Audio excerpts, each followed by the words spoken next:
आने वाला 45 डेज के अंदर पूरा के पूरा जमीन MHA को ट्रांसफर करेगा, BSF फेंसिंग पूरा कर देगा और इन इलीगल इन्फिल्ट्रेटर्स का जो हमारी प्रॉब्लम चल रहा है ये भी कुछ दिन के अंदर रिजॉल्व हो जाएगा। ये डिसीजन कैबिनेट ने लिया है। क्या भारत के चिकन नेक तक चीन की एंट्री हो गई है? भारत की राष्ट्रीय सुरक्षा से जुड़ी एक ऐसी खबर सामने आई है जिसने रणनीतिक विशेषज्ञों की चिंता बढ़ा दी है। बांग्लादेश के प्रधानमंत्री तारिक रहमान के चीन दौरे के दौरान तिस्ता नदी प्रबंधन परियोजना पर दोनों देशों के बीच सहयोग बढ़ाने पर सहमति बन गई है। पहली नजर में ये एक सामान्य जल प्रबंधन परियोजना लग सकती है, लेकिन इसके पीछे छिपे रणनीतिक मायने कहीं ज्यादा बड़े हैं। दरअसल तिस्ता नदी भारत के सिक्किम और पश्चिम बंगाल से होकर बांग्लादेश में प्रवेश करती है। यही नदी भारत के सबसे संवेदनशील इलाके सिलीगुड़ी कॉरिडोर, जिसे आम भाषा में चिकन नेक कहा जाता है, इसके बेहद करीब से गुजरती है। ये महज 20 से 22 किलोमीटर चौड़ी जमीन की एक पतली पट्टी है जो पूर्वोत्तर को भारत के बाकी राज्यों से, भारत के बाकी हिस्सों से जोड़ती है। अगर किसी भी वजह से इस कॉरिडोर पर दबाव बढ़ता है तो इसका असर सीधे भारत की सुरक्षा, सेना की आवाजाही और पूर्वोत्तर राज्यों की कनेक्टिविटी पर पड़ सकता है। यही वजह है कि चीन की इस परियोजना में भागीदारी को भारत सिर्फ एक विकास परियोजना के रूप में नहीं देख रहा, बल्कि इसे व्यापक भू राजनीतिक परिप्रेक्ष्य में भी समझा जा रहा है। हालांकि फिलहाल ऐसा कोई सार्वजनिक प्रमाण नहीं है कि चीन का उद्देश्य इस क्षेत्र पर सैन्य नियंत्रण स्थापित करना है, लेकिन विशेषज्ञों का मानना है कि सीमावर्ती क्षेत्रों में किसी भी बाहरी शक्ति की बढ़ती तकनीकी और बुनियादी ढांचा संबंधी मौजूदगी भविष्य में रणनीतिक प्रभाव को बढ़ा सकती है, क्योंकि चीन की जो विस्तारवाद नीति रही है वो ऐसी ही रही है। पहले वो दूसरे देशों के साथ बिजनेस के लिए अपने पोर्ट्स बढ़ाता है, रास्ते बढ़ाता है, गलियारे बढ़ाता है और फिर धीरे धीरे उस पर कब्जा करने लग जाता है। तो क्या ये सिर्फ नदी प्रबंधन की कहानी है या दक्षिण एशिया में बढ़ते शक्ति संतुलन की शुरुआत? आज की इस रिपोर्ट में हम विस्तार से समझेंगे कि आखिर तिस्ता परियोजना क्या है, चिकन नेक भारत के लिए इतना महत्वपूर्ण क्यों है और चीन बांग्लादेश की बढ़ती साझेदारी पर नई दिल्ली की नजरें क्यों टिकी हुई हैं। नमस्कार, मेरा नाम है ऋचा पराशर और आप देख रहे हैं वन इंडिया हिंदी। सबसे पहले बात करते हैं चिकन नेक यानी कि सिलीगुड़ी कॉरिडोर की। ये भारत का वो रणनीतिक इलाका है जिसकी अहमियत को समझे बिना तिस्ता परियोजना और चीन बांग्लादेश की बढ़ती नजदीकियों को समझना मुश्किल है। भारत के नक्शे पर पश्चिम बंगाल में एक बेहद पतली भूमि पट्टी दिखाई देती है, यही सिलीगुड़ी कॉरिडोर है। इसकी चौड़ाई कई स्थानों पर केवल 20 से 25 किलोमीटर रह जाती है, लेकिन आकार में छोटा सा दिखने वाला ये इलाका भारत की सुरक्षा और एकता के लिए बेहद महत्वपूर्ण है। इसे देश की लाइफलाइन भी कहा जाता है। दरअसल असम, अरुणाचल प्रदेश, मेघालय, नागालैंड, मणिपुर, मिजोरम, त्रिपुरा और सिक्किम, इन 8 पूर्वोत्तर राज्यों का सड़क, रेल और बड़े पैमाने पर आवश्यक आपूर्ति का संपर्क मुख्य भारत से इसी कॉरिडोर के जरिए बना रहता है। सेना की टुकड़ियां, उनकी आवाजाही हो, हथियार और सैन्य उपकरणों की सप्लाई हो, ईंधन, खाद्यान्न हो, दवाइयों की आपूर्ति हो या फिर करोड़ों लोगों का दैनिक आवागमन, सब कुछ इसी सकरे रास्ते पर निर्भर करता है।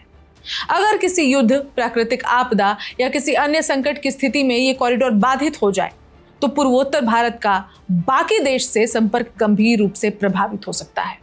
यही कारण है कि भारतीय सेना, सीमा सुरक्षा बल और रणनीतिक विशेषज्ञ सिलीगुड़ी कॉरिडोर को देश के सबसे संवेदनशील सुरक्षा क्षेत्रों में गिनते हैं। भारत की राष्ट्रीय सुरक्षा, पूर्वोत्तर की स्थिरता और सामरिक तैयारियों के लिहाज से इस कॉरिडोर का महत्व किसी भी कीमत पर कम नहीं आंका जा सकता है। तो अब जरा इसके आसपास का नक्शा देखिए। पश्चिम में इसके नेपाल है, उत्तर में भूटान और चीन और दक्षिण में बांग्लादेश। यानी भारत का ये महत्वपूर्ण कॉरिडोर तीनों देशों से घिरा हुआ है। ऐसे में आसपास किसी भी बड़े विदेशी इंफ्रास्ट्रक्चर प्रोजेक्ट को भारत बेहद गंभीरता से देखता है। तो अब बात करते हैं तिस्ता नदी की, क्योंकि इसी नदी के इर्द गिर्द आज पूरी रणनीतिक बहस खड़ी हो गई है। तिस्ता नदी की शुरुआत सिक्किम के हिमालयी ग्लेशियर से होती है। इसके बाद ये पश्चिम बंगाल से गुजरते हुए बांग्लादेश में प्रवेश करती है और अंततः ब्रह्मपुत्र नदी में मिल जाती है। करीब 400 किलोमीटर लंबी ये नदी केवल पानी का सोर्स नहीं है, बल्कि दोनों देशों के लाखों लोगों की आजीविका का आधार भी है। खेती, सिंचाई, मत्स्य पालन, पेयजल आपूर्ति और बाढ़ नियंत्रण जैसी कई महत्वपूर्ण जरूरतें इसी नदी पर निर्भर करती हैं। इसलिए तिस्ता का महत्व सिर्फ पर्यावरण तक सीमित नहीं है, बल्कि ये आर्थिक और रणनीतिक दृष्टि से बेहद अहम मानी जाती है।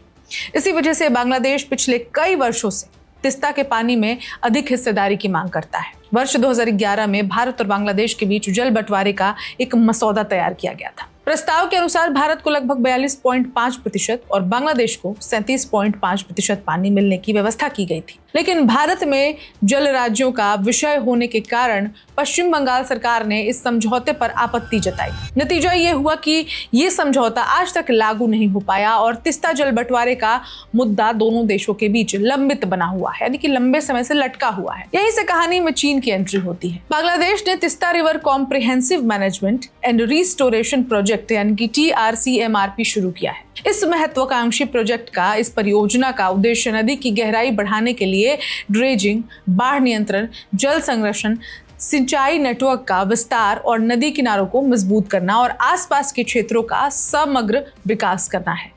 इस परियोजना की अनुमानित लागत करीब $1 अरब बताई जा रही है। चीन ने इस परियोजना में तकनीकी सहयोग देने और इंजीनियरिंग विशेषज्ञता उपलब्ध कराने पर सहमति जताई है। साथ ही दोनों देशों ने भविष्य में अन्य नदी प्रबंधन और बुनियादी ढांचा परियोजनाओं में भी सहयोग बढ़ाने की बात कही है। यही वो बिंदु है जिसने भारत की रणनीतिक चिंताओं को बढ़ा दिया है, क्योंकि ये परियोजना ऐसे क्षेत्र में प्रस्तावित है जो भारत के सबसे संवेदनशील सिलीगुड़ी कॉरिडोर यानी कि चिकन नेक के अपेक्षाकृत निकट स्थित है। हालांकि फिलहाल इस सहयोग को लेकर किसी सैन्य गतिविधि का कोई सार्वजनिक प्रमाण नहीं है, लेकिन रणनीतिक विशेषज्ञ इसे क्षेत्रीय शक्ति संतुलन के नजरिए से देख रहे हैं। बांग्लादेश का कहना है कि उसे हर साल भीषण बाढ़ और सूखे दोनों का सामना करना पड़ता है। नदी प्रबंधन बेहतर होगा तो कृषि सुधरेगी, लोगों का विस्थापन कम होगा और जल संसाधनों का बेहतर उपयोग किया जा सके। लेकिन भारत की चिंता अलग है। चिंता इस बात की नहीं है कि नदी में खुदाई होगी, चिंता इस बात की है कि यदि चीन इस इलाके में लंबे समय तक तकनीकी, इंजीनियरिंग और निर्माण गतिविधियों के जरिए अपनी मौजूदगी बढ़ाता है तो भविष्य में उसका रणनीतिक प्रभाव भी बढ़ सकता है। यही वजह है कि इस परियोजना को केवल जन प्रबंधन के नजरिए से नहीं बल्कि सुरक्षा के नजरिए से भी देखा जा रहा है। पिछले 1.5 दशक में चीन ने एशिया के कई देशों में बड़े पैमाने पर इंफ्रास्ट्रक्चरल निवेश किया है। पाकिस्तान में चीन पाकिस्तान आर्थिक गलियारा, श्रीलंका में हम्बन टोटा बंदरगाह, म्यांमार में बंदरगाह और सड़क परियोजनाएं, नेपाल में कनेक्टिविटी प्रोजेक्ट और अब बांग्लादेश में लगातार बढ़ता निवेश। यानी कि भारत के आसपास के जितने पड़ोसी देश हैं सब पर चीन ने किसी न किसी प्रोजेक्ट में अपना हाथ बढ़ा दिया है। यानी कि भारत को हर तरफ से घेरने की तैयारी, भविष्य में ऐसा कुछ हो सकता है। और अब बांग्लादेश में लगातार बढ़ता ये निवेश, कई रणनीतिक विशेषज्ञ इसे चीन की क्षेत्रीय प्रभाव बढ़ाने की नीति का हिस्सा मानते हैं। हालांकि चीन इन परियोजनाओं को आर्थिक सहयोग और विकास की पहल बताता है। तो अब सबसे बड़ा सवाल, क्या चीन चिकन नेक पर कब्जा करना चाहता है? इस सवाल का जवाब तथ्यों के आधार पर देना जरूरी है। फिलहाल ऐसा कोई सार्वजनिक प्रमाण तो नहीं है जिससे ये कहा जा सके कि चीन चिकन नेक पर कब्जा करने की कोई प्रत्यक्ष सैन्य योजना चला रहा है, लेकिन इतना जरूर है कि भारत इस पूरे घटनाक्रम पर बेहद करीबी नजर रख रहा है, क्योंकि यदि किसी प्रतिद्वंदी शक्ति का प्रभाव भारत के सबसे संवेदनशील कॉरिडोर के आसपास बढ़ता है तो भविष्य में सुरक्षा चुनौतियां बढ़ सकती हैं। यही कारण है कि भारत पिछले कुछ वर्षों से इस क्षेत्र में सड़क, रेल, पुल और सैन्य ढांचे को लगातार मजबूत कर रहा है। भारत ने पूर्वोत्तर राज्यों में highway, railway advance landing ground और सीमा सड़क परियोजनाओं पर तेज प्रगति से काम किया है।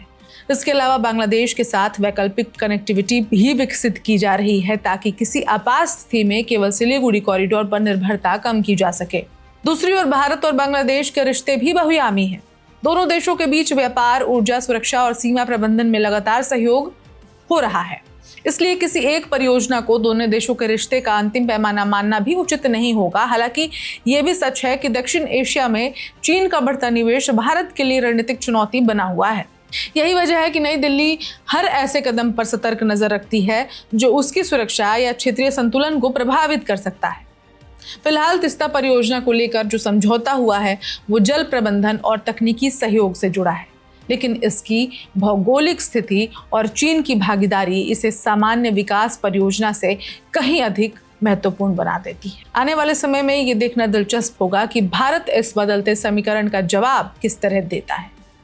क्या नई दिल्ली बांग्लादेश के साथ अपने संबंध और मजबूत करेगी? क्या तीस्ता जल बंटवारे पर कोई नई पहल होगी? और क्या चीन का प्रभाव केवल आर्थिक रहेगा या भविष्य में इसका रणनीतिक असर भी दिखाई देगा? इन सभी सवालों के जवाब आने वाले वर्षों में दक्षिण एशिया की राजनीति और सुरक्षा व्यवस्था को नई दिशा दे सकते हैं। फिलहाल इतना तय है कि तीस्ता नदी की ये परियोजना केवल नदी प्रबंधन की कहानी नहीं रह गई है। यह अब भारत, बांग्लादेश और चीन के बीच बदलते रणनीतिक समीकरणों की भी एक नई कहानी बन चुकी है, जिस पर भारत तेजी से और विशेषकर गहन नजर रख रहा है, क्योंकि भारत की सुरक्षा कहीं ना कहीं इस कॉरिडोर और खास करके जो चिकन नेक और इसके इर्द गिर्द विदेशी सैन्य कार्यक्रमों से भी सुनिश्चित होता है। इस खबर में इतना ही। जो भी नई अपडेट आएगी आप तक जरूर पहुंचाएंगे। तब तक देश दुनिया की बाकी खबरों के लिए देखते रहिए one India Hindi. Subscribe to One India and never miss an update. Download the One India app now.